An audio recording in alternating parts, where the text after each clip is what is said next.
All right, Nate and Beth stopping on by once again, coming your way to do our reviews of Friday the 13th, the series. In this case, season 1, episode 17, I want to say, by the name of. Brain drain. All right, and actually, we watched this one kind of late. It's kind of late now, so I don't know how much I'm going to remember as my brain is also drained, but. Maybe you can help me remember by telling me how this frickin' starts. Oh, I remember. You can tell me. You can remember. Go ahead. Yeah, yeah, I can remember. Uh, yeah, I think it starts with this one scientist guy doing this, he's dealing with this guy with a low IQ or whatever, and he's got blocks in front of him, and I don't know. They don't We don't even know ever what show they're what he's supposed supposed to to be be doing. doing with the blocks. Maybe Measuring arrange brain them waves. by color. Who the hell knows? But idiot guy's all frustrated. He throws them down on the ground. He's like, ugh. And honestly, I don't even remember what happens after that. Well, he gets interrupted by one of his Colleagues? colleagues, the doctor doing this experiment on this lower than 50% IQ person. One of his colleagues comes in and sees he's doing the experiment, and he's like, "Oh, no, no, no, he's fine, just keep doing it," and brings him downstairs to show him this monkey brain that they had kept alive and hooked into a Box of computer fluid. system, like some kind of fish tank. And it's alive, and its memory is in some kind of a computer, and he can like add information to this brain. Well, idiot guy feels like, oh, F this stuff. You can, And you can swear. he's basically like, fuck this shit. And, oh, he said I could swear. And, I didn't think you ever would. F it.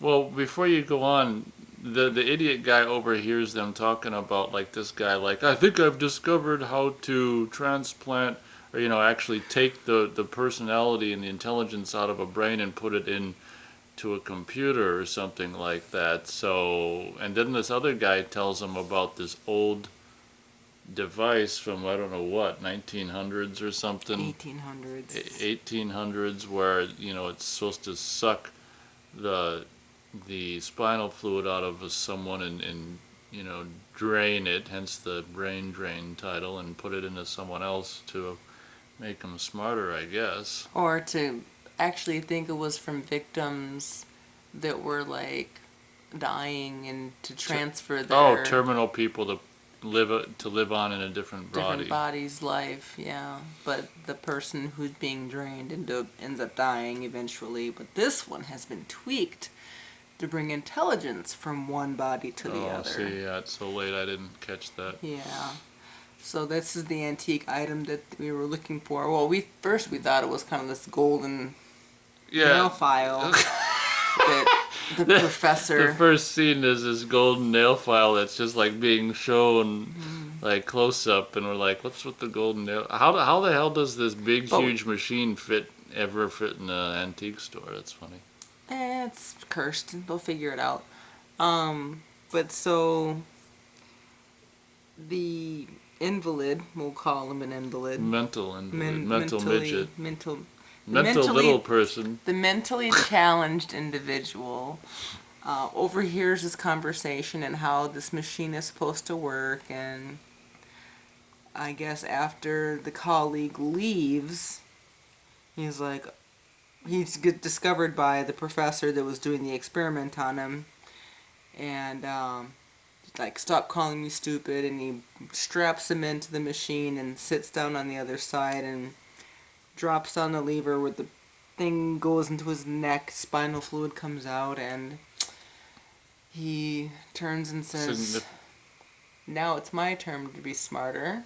Significantly smarter. One thing I want to mention Significantly smarter about this scene is very much like with the magician episode or whatever, the device, the prop in this movie, which is like the chair on each side and these this swinging thing with the needle that comes down, and it's really a cool design, and it actually looks like something from hundreds of years old. Yeah, And I medieval don't know if times. this thing, if The they chairs are built, opposite. I can't even imagine that they built this for the show. The thing's really kind of cool, and it does feel, as I said, like an old piece of It might have been. stuff, and it was really a cool device. This whole brain drain device. I wanted to mention. Right. So that was the first kill. For There's one of first of four. well, they can't really call them all kills. We'll say deaths, but Deaths. Yeah. And then the mentally challenged individual ends up picking up this golden yeah. That's why they nail that's why file they and set up the starts. nail file. But it's telling the viewer. He now has intelligence enough to file his own nail. Well, and whatever. yeah. It's Picked up telling some no. traits. It's telling them that other guy's personality has now become his, and we might as well just quickly say that this happens twice in the episode. There's another scientist with an accent that comes into play, and he does the same thing too. And then that guy, then the accents get stronger. Then this guy starts talking with an accent after he drains the accent guy's brain. Another thing we should mention is this was really sad episode, wasn't it? It was a very sad episode. Actually, Jack. Beth was like, because I knew. Okay, go ahead. No, you finish. Okay, well, I was saying my train of thought. I knew once they introduced this woman that she was going to get her brain drained. And as it was happening, I'm like telling Beth, all right, that's it. We're going to burn the rest of the series. No more Friday 13th series. And Beth was doing her pouty lip and stuff. And anyway, they introduced this woman who was an old colleague and love interest. Ex-fiance of Jack Marshak. And it's really sad because they reconnect again, and they get all romantic and probably have sex, I would imagine. And she had a ring once and sent it back to him, and he brings the ring back, and she accepts, and they're all going to get married again. And it's just a bummer. I knew that she would get her brain drained, and of course that happens towards the end. And Beth had a pouty lip, and she does this word. She moves it. Kind of she doesn't just sitting there. It's like she moves it. I can't explain it, but her pouty lip moves like, and I'm like, yeah, we're gonna burn the rest of the series because this is arguably probably the most depressing episode. I don't know if it's because it's late, but it kind of got to us. We're like, oh no, I was telling Beth it's just a show, and in the meantime, I'm getting all sad. Exactly. Well, because I thought she would have been a really cool addition to the plot. The show. A possible recurring character. Remember back with the teacup one, I was wondering if that one older woman was going to be a returning character. Yeah. No, not so far. But yeah, I think she would have been a nice addition to the team, because they were just talking about how, who's gonna go on after this is done, and here comes this new, what I thought might have been a new addition, and Jack was the final kill. I guess is kind of fun. Jack was determined to get her intelligence back. The only way is to find the machine. Oh, did I say that? Yeah, I said that the bad guy brain drained her and put her stuff into his brain. That's what. Well, and we couldn't really count her as dead yet because he. Yeah, what happens is when they get brain drained, they get brain damage, so they're alive for a while after, and then they just kind of die from brain damage. Mm-hmm. So they find her in a garbage heap. Then bring her downstairs to the office where all this research is being done in the little monkey brain, and which happens to be behind glass behind this machine. That's really weird. We didn't know that till the very end. Can I say one thing? Kind of a plot point. Once this bad guy starts draining all these other smart people's brain, is this ongoing project where they want to figure out a way to make this monkey brain in the fish tank talk or something like that. And the last scene where they show the brain, it's like there's a microphone outside the cage. And it's just so ridiculous. Like, how's this brain gonna talk without a mouth and vocal cords? But whatever. But no, the female, Jack's love interest, was the key to this intelligent point because she knew how to make this thing talk, and he's like, well, how long do you think it'll take? Oh, 6 to 8 months. He's like, no, we don't have months. We have weeks. We have 2 weeks until I'm the guest speaker at this, Important. convention and scientific discovery, and we don't have months. We have weeks, and I need this information like now. And Stat. He doesn't say stat. he doesn't say stat, but he's highly agitated with her, and she ends up meeting up with Jack again, which is when he Oh, brings her back the ring, and ex- she accepts, and Jack's all on cloud 23. I don't know. It's another fun number, 23. But oh, God, Cloud 9/11. no, cloud 9 for the 11th time. Or cloud Ooh. 11 for the 9th time. It's either way. So yeah, and all this hysterics of I gotta get her back. I can't lose her again. Oh God! There was that one scene where it's He's probably just like, poor man's process in the car when he's driving there, and I was actually sitting there going, faster, faster! Like I wanted him to get there in time. It's just a testament to, I guess, this episode's ability to make you care about, because you just feel so bad. Like you're like, oh my God, Marshak ain't no spring chicken, and he you needs know his love. reconnecting with an old love, and like this is a once in a lifetime. The episode worked, like made you care about Marshak and the woman. It did. It was very touching. So the final kill is Jack is, which chair do you sit in? Which chair is the victim in? And do you sit here? No, you sit here. Did And I'm sorry, did we say that Jack's plan is to basically try to put put her intelligence suck it back. out of the bad guy and put it into her head? And he's like, no, she's in me. I'm all you have left of her. You can't kill me, or else you will kill her. And he's just in a blind rage, and he sits him in one of the two chairs. Can you And hold that thought? no, Well, just 1 second. Remember? No, I know. Oh yeah, if we pass, we pass.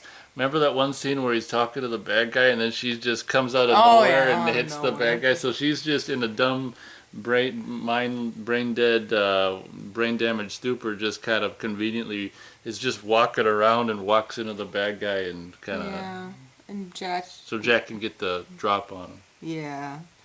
So Jack ends up putting him in the recipient chair, which is rather interesting because on the opposite side of the machine, behind glass, is the gorilla brain, in the fish tank. and he hits the lever, and the lever goes through the glass into the monkey brain. But they never even did anything with it though. In the But the monkey brain dies because it's no longer an amniotic fluid, and the guy goes back to zero intelligence because that was the monkey brain's intelligence. It wasn't. It was just learning how to talk.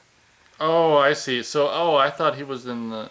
No, he was in the recipient chair again, and he received the monkey brain intelligence, which brought him I back didn't. down to Okay, where it's he late, started. everyone. I didn't understand that. was Okay, it's late. funny how I kind of had a brain drain watching this episode, or I just.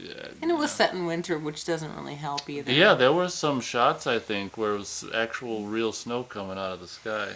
But as sad as it was, I still give it a thumbs up because it was very emotional. You just get drawn into it. Yeah, I'll go the thumb that's in between sideways and half, or not half, but full, because it just wasn't not a lot going on, honestly, and Well, I'm sentimental, so I give it a full thumbs up because it was done very well.